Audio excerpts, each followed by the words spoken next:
And welcome. It's Mary Ellen McGonagle here with your Friday afternoon MEM Edge show, the show where we bring you where the action is in the broader markets. Lots to unpack this week. First up, we can take a look at some of those big news that drove price action last week. Front and center was the announcement that the US and China did announce a trade truce, which the markets, of course, rallied upon. Also, we did get news later in the week that Saudi Arabia is looking to become an AI hub, and that certainly helped NVIDIA and other AI-related names in anticipation of increased spending in that area. We also did see consumer price index come in. It rose less than forecast. That was good enough for the broader markets. We want to see that inflation recede. Most of those M7 stocks really outperformed, and we will get into that as well as other key areas that are on the move higher. Volatility and gold pulled back. We will look at that, of course, as these fears recede. We will see continued distribution in those areas. Also, last week, we did get retail sales data, and it showed that there was a slowdown in spending, but not enough to negatively impact the economy. And that was also good news. The Fed is back to fighting inflation. That was later in the week. Fed Chair Powell talked about potential tariff possible impact, and that did put a little bit of a move back into defensive areas towards certainly Friday at the very least. But let's go ahead and dig in further. We'll take a look at these broader markets as well as beneath the surface. So let's get started. Here we are with the daily price chart of the S&P 500. It did rally 5.2% last week. You can see the sharp advance further above this 200-day simple moving average. We have a positive RSI and a positive MACD. Now, I will note that the RSI is approaching an overbought position. That would be up there above 70. However, we've been able to sustain that in the past. I'm taking us back to that June into July period after we came out of this yen-related and interest rate-related pullback. Actually, pardon me, that would take us here, but net, this would take us back to this bullish phase back here, and you can see that we can sustain an RSI above 70. As far as what you want to be on the lookout for at some point in time, a potential move below 50 being a negative indicator.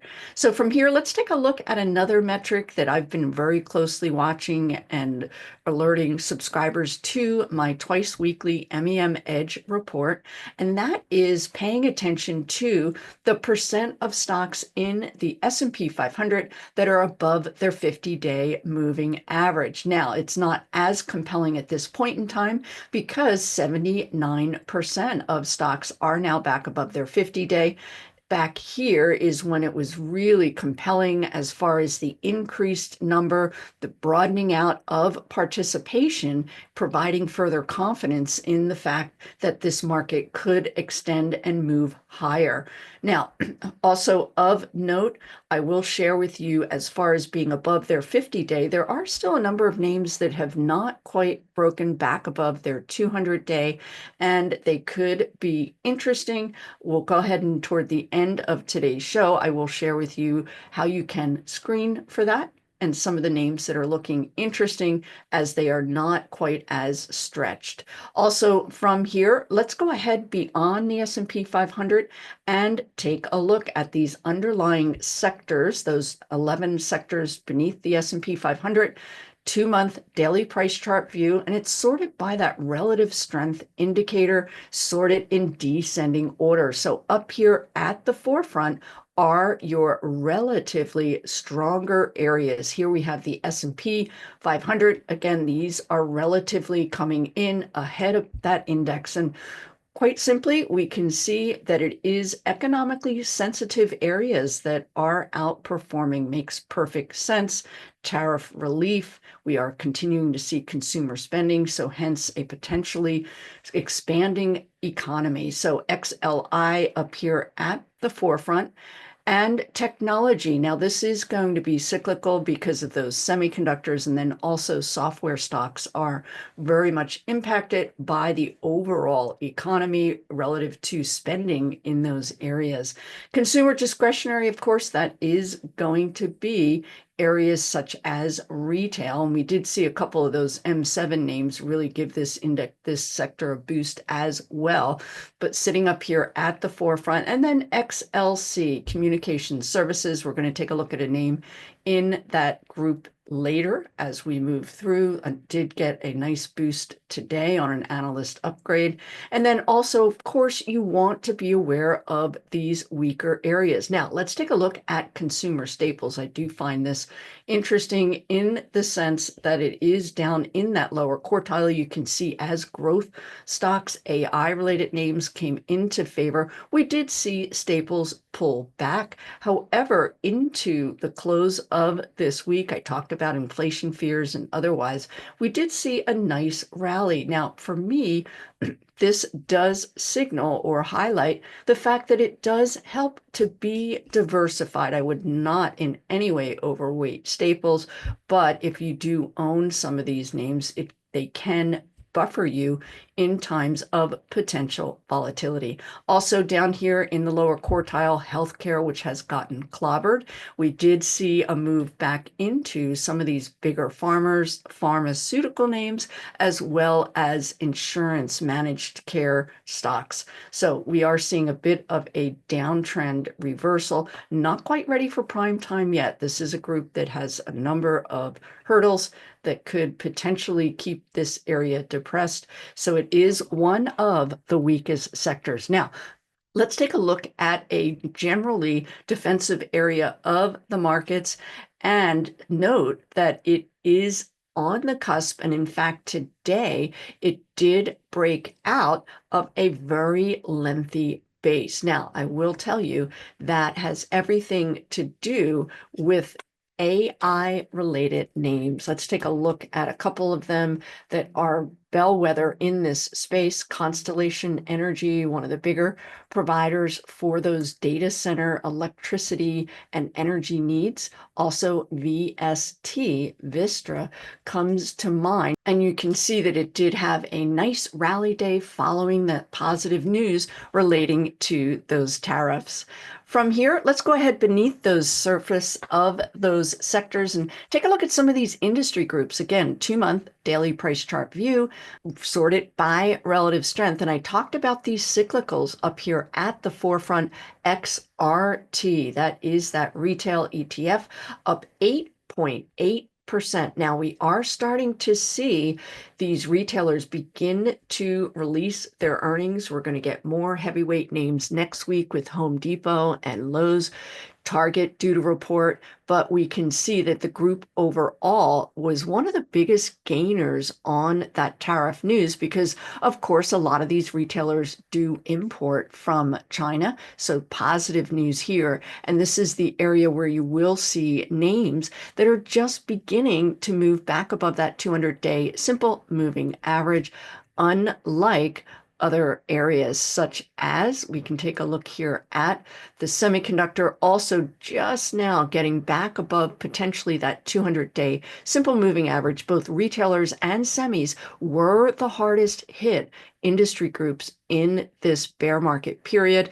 Again, very economically sensitive, so they could be areas that if you are not participating in this market, you could in fact take a look in those areas. Let's go ahead and take a look at software names. IGV is the ETF that I use, and this is one of the first areas that turned bullish. We did begin adding names after that follow-through day, and we've had some nice winners going into this month in software stocks. A number of them are AI related, but also those software security names. There is going to be a continued need for companies to secure their networks, and that is where spending is focused, as well as AI. So as we move through, let's take a look at another economically sensitive area that is coming into its own, and that is bank stocks, KRE, the regional banking ETF. Here's that gap up on tariff news. A little bit of a back and fill since then, not a lot of conviction in the overall group. However, I will tell you there are names that are outperforming the overall group. One of the names from my MEM suggested holdings list broke out today, and another one is having a terrific week in areas that are poised to continue to outperform. Another area that is newer as it relates to participating in the current uptrend is small cap stocks, another economically sensitive area. You can see this gap up on tariff news and then a nice advance. It was up almost 1% today. Now you will need to be selective in this area because the overall group is still below that 200-day simple moving average, but there's certainly are candidates, most particularly in that software space for these small cap names. A newer area this week is home builders, another economically sensitive area as individuals potentially get more income in a rising stock market environment. We are poised to see interest rates decline, certainly toward the end of this year, and all of that bullish for this particular group. So XHB is the home builders ETF, and you can see that we are in a nice uptrend. We have a positive RSI and a positive MACD. Now, not a lot of names in this group are ready for prime time yet, but we are going to get some housing data next week to potentially bolster the group further. Let's go ahead and take a look at these areas that are not faring so well. We talked about biotechs last week. It pulled back on news of the development of a new head for that FDA as it relates to the ability for these companies to have new drugs released, and that new individual that has been appointed is viewed as someone that would hinder that. So here we are with IBB, the ETF for biotechs in the NASDAQ. Now we are seeing a nice double bottom formation. We are firming up here with back and fill, but certainly a lot of volatility, but it is an area that I'm keeping an eye on. We have that RSI poised to turn positive. Certainly more work to do, but when the group gets going, it can be quite compelling. Also, taking a look at volatility, we are now back below that 18 level, 17, which is quite constructive as that fear continues to recede. And by fear, I mean fear of a recession, high inflation, and all of that helping to propel the markets higher. Now, from here, also another area that I did not show here, but certainly let's go ahead and take a look, another economically sensitive area of the markets, and that is the Dow Jones Transportation Index. Here we are with that gap up and then a nice bit of a continuation rally. We are seeing transports posting pretty good earnings, so you do want to key in on those areas that are going to benefit from the tariff truce, and also the fact that we are still seeing retail spending, although it did decline last month, it is not declining so much that it's negatively impacting the economy. So good news there. Let's go ahead from here. And I did want to share with you the area that has been working certainly the most attractive stocks are those that have broken out of bases. And I'm sure those of you that follow, certainly I follow Bill O'Neill's work all about these base breakouts. I'll share with you a couple of names here that have broken out of their bases, and you'll see the sharp advance that's taken shape beyond that. This is Duolingo, DUOL. Oftentimes when you experience or see that gap up and it's in response to strong earnings, You get that nice super high volume. Institutions are in there buying. We have a positive RSI. And most importantly, that base breakout. This historically is one of your strongest base formations, and you can see the nice advance out of that. So let's go ahead and take a look at a couple of these other base breakouts that have been taking place here of late, and you'll see that a lot of them are in these economically sensitive areas. Here we are with JCI, another base breakout. Again, you want to key in on that high volume. That's indicating that there is interest, most importantly, from those institutions. This is something that Bill O'Neill would look at very simply in the sense that you have more, these darker bars are going to be volume on rally days. And quite simply, when you see a period where there are more rally days happening and higher volume days, that's going to signal the momentum shift into positive territory. Let's take a look at a retailer that is all about animals, and this is CHWY.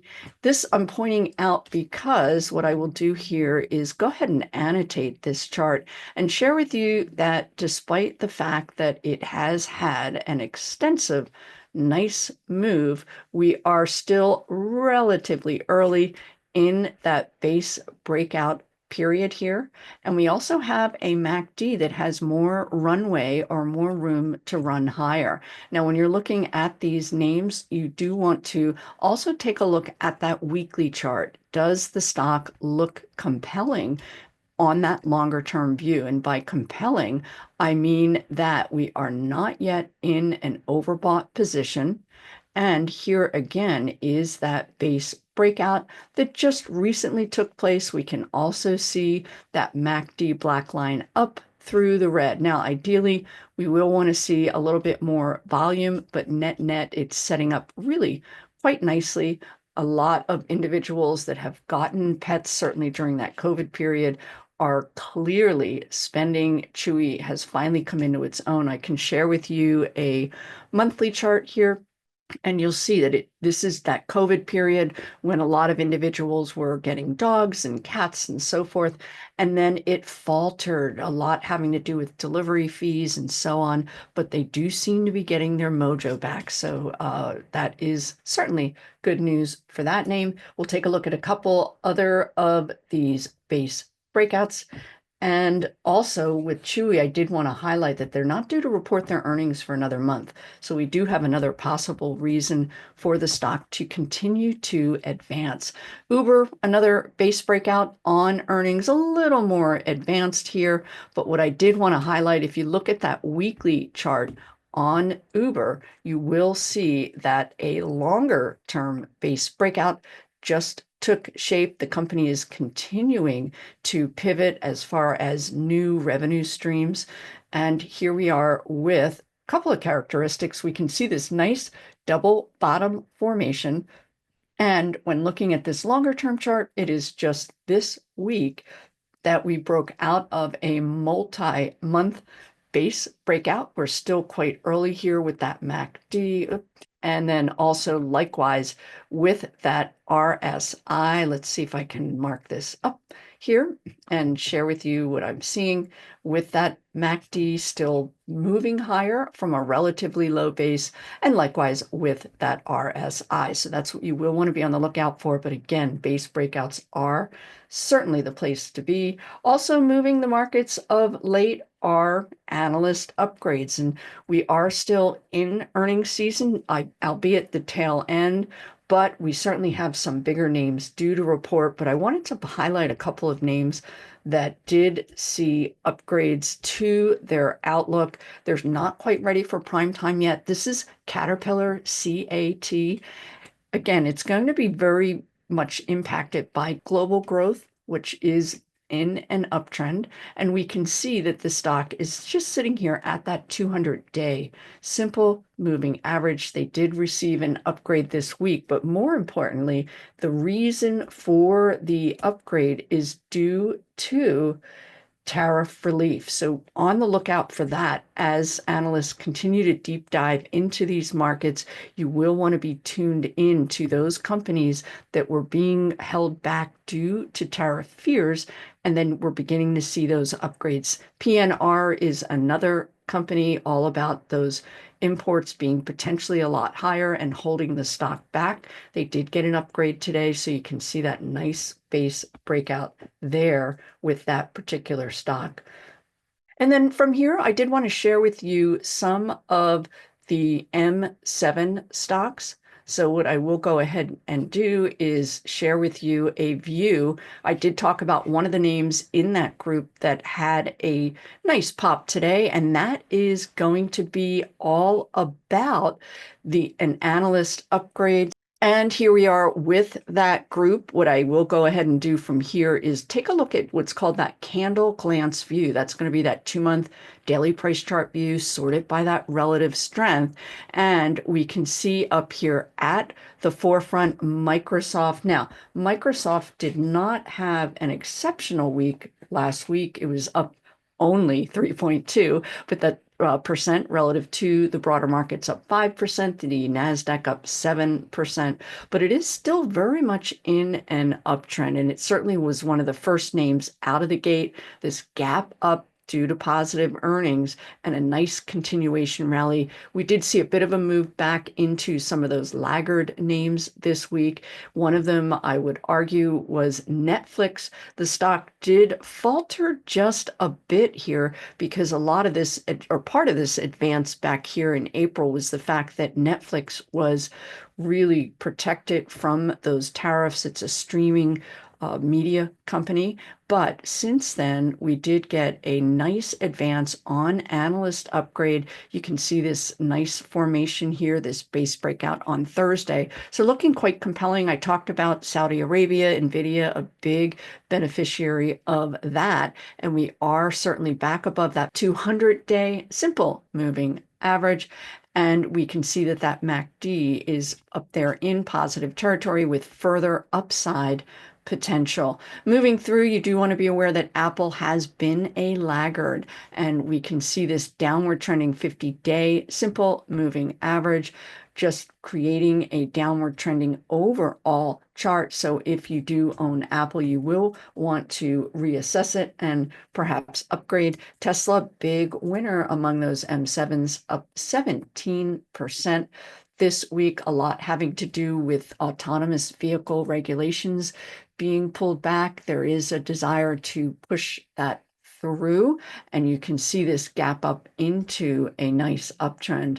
Last up, I'm going to share with you a screen looking at stocks below their 50-day simple moving average. So first up, I did screen for these larger cap names, 10 to 20 billion. 822 stocks fit that characteristic. Of those, a good majority are above their 50-day simple moving average. However, only 450 are above their 200-day simple moving average. So I'm going to highlight some names to keep an eye on for those of you that are not high momentum followers. Perhaps you are more inclined toward what I can only call bottom fishing.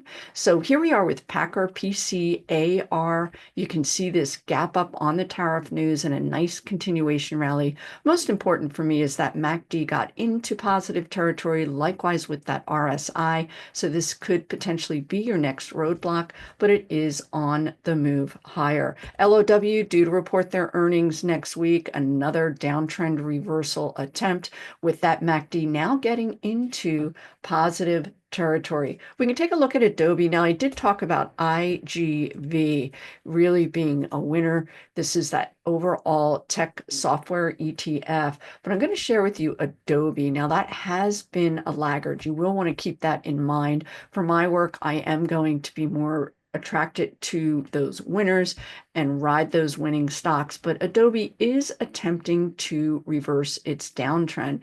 We had some nice volume on today's 3% rally, that MACD up here in positive territory. We are a little bit overbought given this advance that has taken shape, but it is notable in its attempt to reverse its downtrend. Another laggard, and certainly very good reasons for it, is Nike and KE. But again, for those of you that like to buy names that are potentially reversing, this could be an interesting name. CMG is another. Chipotle was a big winner. Certainly, it has had its day in the sun. It's been on my MEM Edge report several times. Here is Chipotle on the monthly, and we can see this 17 into 18 into 21, and then again here. But more recently, it has lagged. I will tell you there are other names in this restaurant space that are faring a lot better. I added one of those names this past week to the suggested holdings list, but being a laggard, having that potential to be a leadership name is certainly a feather in its hat. And you can see that we did experience that base breakout there last week. And that's it for this week. Everyone have a great weekend. I'm going to look for you here again next Friday.